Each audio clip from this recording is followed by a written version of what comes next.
ಆತ್ಮೀಯ ಸ್ನೇಹಿತರೆ, ನಿಮ್ಮ ಕನ್ನಡ ವಾಹಿನಿ ಆಹಾರ ಯುಗಕ್ಕೆ ನಿಮಗೆ ಆತ್ಮೀಯವಾದ ಸ್ವಾಗತ. ಬೇಸಿಗೆಯ ತಾಪಮಾನ ಹೆಚ್ಚುತ್ತಿರುವ ಈ ಸಂದರ್ಭದಲ್ಲಿ ಏನು ತಿಂದರೆ ಏನು ಕುಡಿದರೆ ನಮ್ಮ ದೇಹಕ್ಕೆ ಒಳ್ಳೆಯದು ಎಂಬುದು ಬಹಳ ಮುಖ್ಯವಾಗುತ್ತದೆ. ಬಿಸಿಲಿಗೆ ಮಜ್ಜಿಗೆ ಆಪ್ಯಾಯಮಾನ. ಅದಕ್ಕೆ ಬೇಸಿಗೆಯ ಹಬ್ಬಗಳಾದ ರಾಮನವಮಿ ಇತ್ಯಾದಿಗಳಲ್ಲಿ ಪಾನಕ, ನೀರು ಮಜ್ಜಿಗೆ ನೀಡುವ ಸಂಪ್ರದಾಯ ಬಂದಿದೆ. ಪಾನಕ ಸುಖ ಎನಿಸಿದರೂ ಅದರಲ್ಲಿನ ಸಕ್ಕರೆ ಸಹಿಯ ಎನಿಸುವುದಿಲ್ಲ. ಹೀಗಾಗಿ ಮಜ್ಜಿಗೆ ಸೂಪರ್ ಓಕೆ. ಇಂದು ಚಿಯಾ ಮಜ್ಜಿಗೆ ಬಳಕೆಯ ಲಾಭಗಳನ್ನು ಕುರಿತು ವಿಚಾರ ಮಾಡೋಣ. ಮೊಸರ ಮಜ್ಜಿಗೆನ? ಇದು ಒಂದು ಮುಖ್ಯವಾದ ಪ್ರಶ್ನೆಯೇ. ಅದಕ್ಕೂ ಮೊದಲು ಮೊಸರು ಅಂದರೆ ಏನು, ಮಜ್ಜಿಗೆ ಅಂದರೆ ಏನು ನೋಡೋಣ. ಹಾಲಿಂದ ಮೊಸರು. ಹಾಲು ಫರ್ಮೆಂಟ್ ಆದಾಗ ಮೊಸರಾಗತ್ತೆ. ಲ್ಯಾಕ್ಟಿಕ್ ಆ್ಯಸಿಡ್ ಬ್ಯಾಕ್ಟೀರಿಯಾದ ಸಹಾಯದಿಂದ ಹಾಲು ಮೊಸರಾಗತ್ತೆ. ಮಜ್ಜಿಗೆ ಆಗೋದು ಮೊಸರಿನಿಂದ.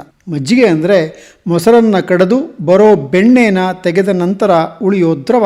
ಮೊಸರನ್ನು ನೋಡೋದಾದರೆ ಅದರಲ್ಲಿ ಪ್ರೋಟೀನ್, ಕ್ಯಾಲ್ಸಿಯಂ ಮತ್ತು ಪ್ರೋಬಯಾಟಿಕ್ಗಳು ಸಮೃದ್ಧವಾಗಿದೆ. ಕರುಳಿನ ಆರೋಗ್ಯ ಮತ್ತು ಶಕ್ತಿಶಾಲಿ ಮೂಳೆಗಳಿಗೆ ಮೊಸರು ಕಾರಣವಾಗಬಲ್ಲದು. 100 ಗ್ರಾಂ ಮೊಸರಿನಲ್ಲಿ ಸುಮಾರು 98 ಕ್ಯಾಲೋರಿಗಳಿವೆ. ಮೊಸರನ್ನು ಉಷ್ಣ ಅಂತ ಪರಿಗಣಿಸಲಾಗುತ್ತೆ. ಮೊಸರು ಜೀರ್ಣ ಆಗೋದು ಕೂಡ ಸ್ವಲ್ಪ ಕಷ್ಟ. ಮಜ್ಜಿಗೆಯಲ್ಲಿ ಇದೆ ಕ್ಯಾಲ್ಸಿಯಂ, ವಿಟಮಿನ್ B12, B2, ಸತು ಮತ್ತು ಪ್ರೋಟೀನ್ಗಳು. ಕ್ಯಾಲೋರಿ ಅಂಶ ಮೊಸರಿಗಿಂತ ಕಡಿಮೆ. 100 ಗ್ರಾಂಗೆ ಸುಮಾರು 40 ಕ್ಯಾಲೋರಿಗಳು ಮಾತ್ರ. ಸಾಂಪ್ರದಾಯಿಕವಾಗಿ ಮಜ್ಜಿಗೆ ಪ್ರಕೃತಿಯನ್ನು ತಂಪಾಗಿಸುತ್ತೆ ಅಂತ ನಂಬಲಾಗಿದೆ. ಇದು ಬೇಸಿಗೆಯಲ್ಲಿ ಬಳಕೆಗೆ ಸೂಕ್ತ. ಮೊಸರಿಗಿಂತ ಮಜ್ಜಿಗೆ ಹಗುರ, ಸುಲಭವಾಗಿ ಜೀರ್ಣ ಆಗುತ್ತೆ. ಇನ್ನು ಚಿಯಾ ಕಾಳುಗಳನ್ನು ಕುರಿತು ಹೇಳುವುದಾದರೆ ಚಿಯಾನ ಒಂದು ಸೂಪರ್ ಫುಡ್ ಅಂತಾನೆ ಹೇಳಲಾಗುತ್ತೆ. ನಮ್ಮ ವಾಹಿನಿ ಆಹಾರ ಯುಗದಲ್ಲಿ ಚಿಯಾಗೆ ಮೀಸಲಾದ ವಿವರವಾದ ಒಂದು ವಿಡಿಯೋ ಇದೆ, ಅದನ್ನು ದಯವಿಟ್ಟು ನೋಡಿ. ಚಿಯಾ ಪೋಷಕಾಂಶಗಳ ಪವರ್ ಹೌಸ್. ಚಿಯಾ ಪ್ರೋಟೀನ್ನಲ್ಲಿ ಎಲ್ಲ 9 ಅವಶ್ಯಕ ಅಮೈನೋ ಆಮ್ಲಗಳು ಇವೆ. ಚಿಯಾದಲ್ಲಿರುವ ತೈಲಾಂಶದ 3/2 ಭಾಗ ಒಮೆಗಾ 3. ನಮ್ಮ ಹೃದಯ, ರಕ್ತನಾಳಗಳು, ಕಣ್ಣುಗಳು, ಮೆದುಳು, ನರಗಳು, ಇಮ್ಯೂನ್ ಸಿಸ್ಟಮ್, ಚರ್ಮ, ಜಾಯಿಂಟ್ಸ್ ಇತ್ಯಾದಿಗಳಿಗೆ ಒಮೆಗಾ 3 ಅತ್ಯವಶ್ಯಕ.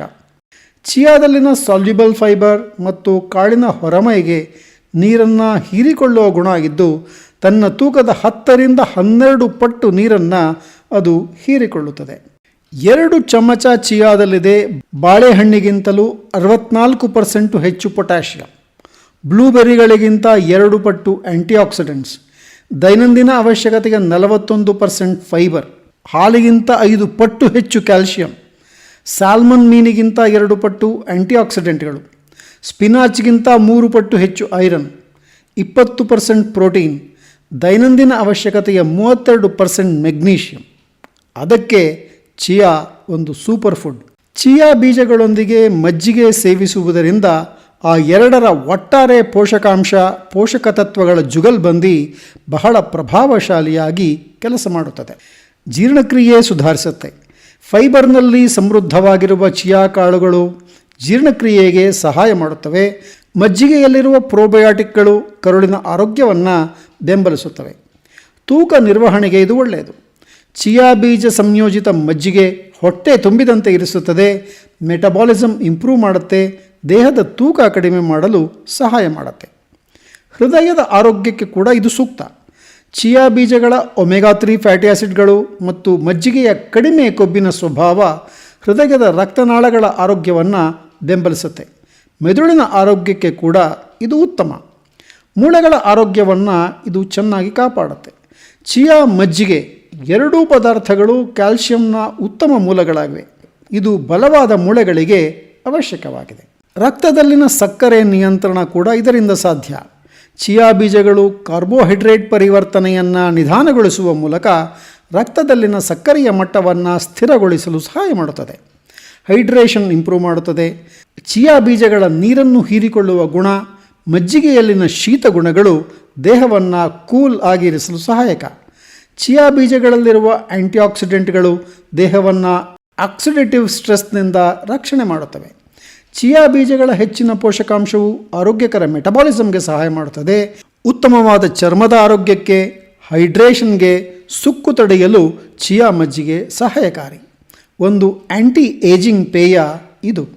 ಮಜ್ಜಿಗೆಯೊಂದಿಗೆ ಚಿಯಾ ಬೀಜಗಳನ್ನು ಸೇವಿಸಲು ಸಾಮಾನ್ಯವಾಗಿ ಶಿಫಾರಸು ಮಾಡಲಾದ ಪ್ರಮಾಣವೆಂದರೆ ಪ್ರತಿದಿನ 1-2 ಚಮಚ ಅಂದರೆ 15-28 ಗ್ರಾಂ ಚಿಯಾ ಕಾಳುಗಳನ್ನು ಸುಮಾರು 1-2 ಗಂಟೆಗಳ ಕಾಲ ಮಜ್ಜಿಗೆಯಲ್ಲಿ ನೆನೆಸಿ ನಂತರ ಸೇವನೆ ಮಾಡತಕ್ಕಂಥದ್ದು. ಚಿಯಾ ಮಜ್ಜಿಗೆಯನ್ನು ಯಾವಾಗ ಸೇವಿಸಬೇಕು ಎಂಬ ನಿಯಮ ಏನೂ ಇಲ್ಲ. ಒಟ್ಟಾರೆಯಾಗಿ ಹೇಳುವುದಾದರೆ ಚಿಯಾ ಮಜ್ಜಿಗೆ ಅನೇಕ ಆರೋಗ್ಯ ಪ್ರಯೋಜನಗಳನ್ನು ಒದಗಿಸುವ, ಯಾವಾಗ ಬೇಕಾದರೂ ಸೇವಿಸಬಹುದಾದ, ಮನೆಯಲ್ಲೇ ಮಾಡಿಕೊಳ್ಳಬಹುದಾದ ಪೋಷಕಾಂಶ ಭರಿತ ಪೇಯವಾಗಿದೆ.